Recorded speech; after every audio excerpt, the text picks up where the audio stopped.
Hi, அனைவருக்கும் வணக்கம். இந்த வீடியோவில் நாட்டுக்கோழிங்களுக்கு ஏற்படும் பேன் மற்றும் சிறு சிறு பிரச்சனையெல்லாம் எப்படி தீர்க்கிறதுன்னு, இயற்கை முறையில் தீர்க்கிறதுன்னு பார்ப்போம். இந்த வீடியோக்குள்ளே பார்த்த முன்னாடி this video sponsor by genriv.com. இந்த genriv.comன்றது நம்ம ஒரு பொருளை வாங்கிறதுக்கான பிளாட்ஃபார்ம். அதாவது ஒரு பொருளை போய் வாங்குறோன்னா அதை பற்றி நல்லா தெரிஞ்சு வாங்கணும். அது நல்ல பொருளாக என்னென்னு அதற்கான பிளாட்ஃபார்ம் தான் genriv. இதில் பெஸ்ட் அண்ட் டாப் ரிவ்யூ தராங்க. இதில் போய் நீங்கள் பார்த்து அதை தேவையான பொருள் வாங்கிக்கலாம். இந்த லிங்க்கு வீடியோ டிஸ்கிரிப்ஷன் கீழே கொடுக்குறேன், போய் செக் பண்ணி நீங்களும் பார்த்து வாங்கிக்கலாம். ஓகே, வீடியோக்குள்ளே போகலாம். இந்த கோழி மழை காலங்களில் கோழிங்களுக்கு நிறையா பெயின் வரும். இது ஒரு மாதிரி நசன்னு இருக்கும், நம்ம உடம்புலலாம் ஏறும், ஒரு மாதிரியாக இருக்கும். இந்த பேனத்தை எப்படி இயற்கை முறையில் தடுக்கலாம் அப்படிங்கிறத பார்ப்போம். இதில் முதல் முறை, வசம்பை இரவு முழுவதும் தண்ணீரில் ஊற வச்சு அதை அரைச்சி கோழி அடையும் கூண்டுங்கள் பக்கத்தில் தெளித்து விடலாம். அப்படி தெளிக்கும் போது அது குறையும்.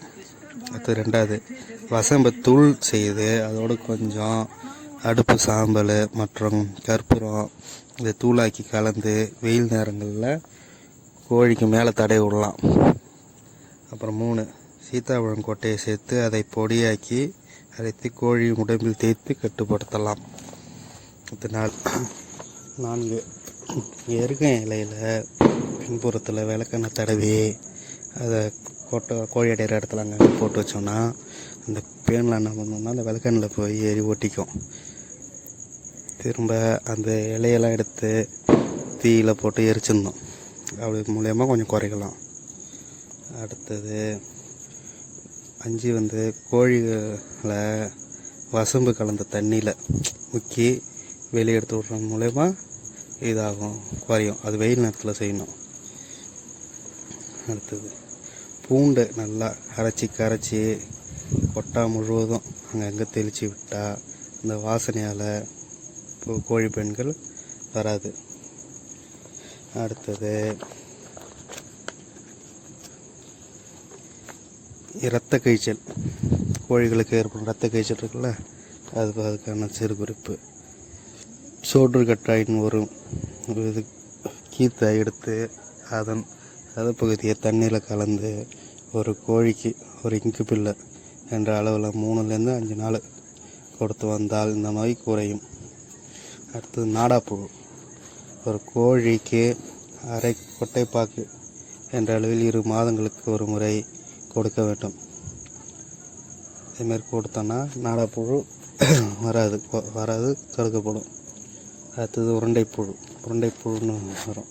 சிறிய நங்கையை நன்றாக காய வைத்து ஒரு மூட்டை தீவனத்துக்கு, அதாவது ஒரு மூட்டை தீவனம் போகிறாங்களா பண்ண வச்சுருக்காங்களா, அவங்களாம் ஒரு மூட்டை தீவனத்துக்கு 400 கிராம் என்ற விகிதத்தில் கலந்து 2 மாதங்களுக்குள் கொடுக்க வேண்டும். அடுத்தது, ஈழமைக்குதில் அதுக்கு வேப்ப எண்ணெயை 30 லிட்ரு 30 ml எடுத்து அதை 1 லிட்டர் தண்ணியில் கலந்து பண்ணையிலையும் பண்ணை அவுட்டரில் சுற்றியும் தெளிக்கணும். அடுத்தது, சுவாச குழா, அதோட மூச்சு விடுறது பாதிப்பு ஏற்படும். அதுக்குள்ள என்ன பண்ணா, ஒரு மூட்டை தீவனத்துக்கு மஞ்சள் 150 கிராம் மஞ்சள், துளசி 10 கிராம் என்ற அளவு கலந்து கொடுத்தால் இந்த பாதிப்பு தடுக்கலாம். ஓகே, இந்த வீடியோ பிடிச்சிருந்தா லைக் பண்ணுங்கள், ஷேர் பண்ணுங்கள், கமெண்ட் பண்ணுங்கள், மறக்காமல் சப்ஸ்கிரைப் பண்ணுங்கள். அடுத்த வீடியோவில் பார்ப்போம்.